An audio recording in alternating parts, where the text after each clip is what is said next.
If you are looking for some awesome hunting products but you don't want to spend a lot of money, this is going to be a great video for you, so stay tuned until the end. Before I get into this video, I just wanted to mention there are links in the description of this video to several of these products. If you purchase through my link, I get a very small commission, and that small amount of money I get on that commission helps me purchase new products to review and helps keep this channel going. It's no additional cost to you. So with that out of the way, let's get into the video. All right, I'm not doing these in any specific order, so I'm going to start out with a product that I just got recently that I'm really excited about. This is the WND Milkweed Dispenser, and it's just a milkweed dispenser, but it's a really cool design, and it's something that I have been on the lookout for several years. Some of you may have seen my previous video about how I made my own DIY milkweed dispensers, and if you're not trying to spend $13 on this one, you can check that out. It'll be linked in the bio. But basically this is a silicone and plastic molded milkweed dispenser. As you can see right here, you fill it with milkweed, you pull it out real easy, and it has a clip on the back and comes with other mounting hardware, so you can really easily attach this to your saddle, to a backpack, to a belt, anything you want to attach it to. It snaps right in and it has a little release so you can take it off, so it's very secure. I like to keep it right here on my shoulder so it's really easy access while I'm hunting. I can just pull milkweed out like this, check the wind whenever I want to, and it's really accessible. Milkweed is by far the best wind indicator. It really floats at a distance so you can see what wind currents are doing, not just near you like you would with a powder type wind indicator. So this is a product that I really recommend. Like I said, it's $13, so it's very reasonably priced, and it really is something that I think is a huge improvement over every other type of milkweed dispenser that I've seen. Second product I want to tell you about is the Rick Young Bino harness. This is nothing new to the market. I'm sure a lot of you have seen this product, but basically it's a shock cord bino harness. It has some adjustment hardware here where you can very easily slide that and adjust it to fit you. This is ideal for a super minimalist bino harness, and I like to use it with compact binoculars, which is what I hunt with quite a bit of the time. I will say these are Vortex 10 by 50s, and this is about the limit of what I would carry on this harness. These really do start to flop around, especially if you're moving quickly. I will wrap this up like so, and that fits into my backpack very easily. There's no bulk, there's no extra weight. It's super simple, and it's a really good way to carry your binoculars into the field. When I'm hiking in the dark, I don't need my binoculars, so I toss these in my pack. When I get to the tree, I put my clothes on, and then I'll take this out, adjust it to where I need it, and then put it on. I did modify mine a little bit with these clips instead of the slides that it comes with, because the ones it comes with are plastic and a little bit noisy. The other mod I made is that it comes with a plastic piece on the end here. I just cut that off and put a knot instead, just for noise reduction. That plastic piece is unnecessary and clanks off of things, so I removed that to make the system a little quieter. One complaint with this system is that the slide lock adjustment, you do feel that on your back if you're wearing a backpack.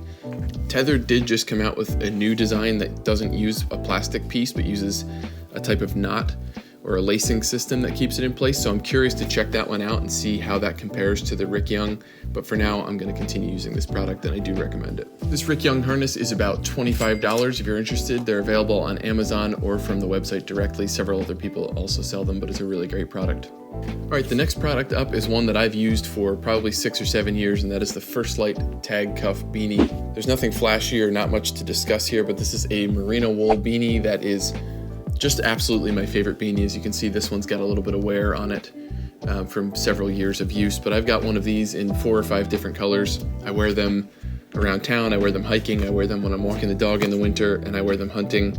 No matter what type of hunting I'm doing, if I'm outside, I've probably got one of these if temps are even slightly cool. It costs about $30. It is merino wool, which is great because it's antimicrobial, and it really does regulate your temperature. Because of merino wool's antimicrobial properties, you can wear this beanie over and over again overnight, for days on end on a western trip or a backpacking trip, and it's just not going to stink. I wear this for a full whitetail season without washing it because it just doesn't develop a stink. It's super comfortable. It's very simple, but it does everything you need it to do. Pretty warm, but it's not too warm and stuffy, which is also something that I really appreciate about it. And it packs up pretty small. It's about 30 bucks, and I think it's a really good purchase. All right, next up on my list is the Tethrd Fold and Go. This is a bow hanger that is public land legal. It attaches to any like daisy chain style tree strap. Specifically, I've used it with the one Tethrd designed it for, which is their HYS Hang Your Stuff strap. It's a super simple product, but as you can see, it has these 2 points of contact which you basically slide it into your strap, and when this is against the tree, it's super stable. These wide bases really anchor against the tree. I used this past season, and it is my favorite bow hanger that I've used. In the past, I've used them from Genesis 3D printing, and then I also used the carabiner that flips down and has a hook. But again, that was not long enough to support the limb, so I had to put it through my cam, and that just isn't ideal in my mind. This is a really simple product. The only downside or thing to be mindful of if you're buying this is that you do have to put tape or something, stealth stripping, on this pad just to make it super quiet. On an aluminum limb, I used hockey tape. You can use stealth strips because it's just hard plastic, so that's something to just be aware of. It still does fold up with that material on there, so that's absolutely no issue. This is available on Tethrrd's website for $17.99, so again, a pretty reasonably priced product, and it's something that is pretty foolproof and should last for years to come. The next product on this list is a little bit of a DIY Frankenstein type of product, but this is my DIY retractable bow hoist rope. This is a combination of several products. As you can see, I have it in a Kafaru belt pouch, so I can strap it to my saddle or to my backpack, and then I put a grommet out the bottom with a carabiner, so I can retract it as I'm climbing and then just pull it up and it folds up itself.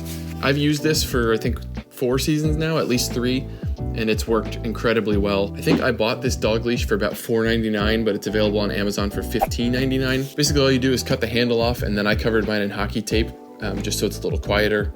It's a super simple mod, and there are some videos online for how to modify that. As you can see, I've got it inside of this pouch, but that's the actual leash. There was a handle that went between here, and there was a brake on it that you just remove. But it's just a string that coils inside of this. It's very smooth and quiet, as you can hear. Paracord works fine, and I've used that for years before I bought this, but I didn't want to spend the 40-50 bucks on like a Doyle's hoist or something like that, so I tried this to see if I liked the retractable hoist, with plans to buy one of those commercially available ones. And I like this so much that I've used it for 4 years, and for the price, you just simply cannot beat it. If you haven't used a retractable gear hoist, but you're interested in trying one, maybe you don't want to spend the money on a commercially available one, like I said, I would really encourage you to check this out. It's a super simple DIY. All you have to do is change the hardware on the end and put it in some kind of pouch. So like I said, the hoist itself is available on Amazon for about $15.99, but I think you can buy it at Harbor Freight for less than that still. And then the Kafaru pouch is maybe like 30 bucks. So all in, this might be a little more than the $35, but if you just want the hoist and you don't need the pouch, it's going to come in at 15 bucks if you want to buy it on Amazon. And finally, last but not least, this is actually my favorite value on this list. These are grid fleece base layers by a company called Condor. I've done a review on one of their products in the past. These are simple, no frills, no fancy marketing, clothing and apparel. They make several things. I have some of their beanies and gloves and things, and for the price, I think they're really great value. This is a set of long johns and a crew neck sweater, both grid fleece. I got them in black because I just wear them as base layers, but they offer them in several earth tone type of colors, green, brown, and others. And they're about 20 bucks per piece. So for 40 bucks, you have yourself a grid fleece top and bottom. I think fleece is one of those things where you can spend a lot of money. You can spend over $100 on just a hoodie, or you can spend, in this case, 20 or 30 bucks. And there's not enough of a difference to justify the cost if you can't afford it. So if you're on a budget and you want really good, warm, and breathable base layers that are made of very similar materials to the more expensive ones available in the hunting industry, this is a really good place to start. Basically, they're really simple design. The top has no pockets. The inside of these is a nice lofted grid fleece pattern, and the outside is just a smooth face. The material breakdown on here is 95% polyester, and it does have 5% spandex. Some people aren't crazy about spandex, but 5% is a pretty small percentage, and I wouldn't really worry about it, especially, like I said, for the price. And what I really like about these is that very few companies in the hunting industry, for some reason, offer a crew neck version of anything. And to me, a crew neck cut is my favorite for base and mid layers because, as everybody knows, when you're out there hunting, everything has a collar on it. They start to stack up, and it's too tight around your neck, and it restricts your movement or ability to shoot with a bow. So if possible, I wear crew neck, and if I'm gonna have a raised collar on anything, I want it to only be my outermost layer so that there's not that bunching around your neck. The sizing on these is a little bit weird, so I would order a size up, or at least read the description or reviews on Amazon before you purchase, because the sizing was a little wonky. I wear a size large, and it fits me pretty well as a base layer. I've used these for a few seasons now, and I can highly recommend them. So there are 6 inexpensive products that I've been using over the past couple hunting seasons that I think are a great value and definitely worth purchasing. If you found this video useful and you'd be so kind as to give me a like or subscribe to my channel, there will be much more coming in the future, and I really do appreciate you watching.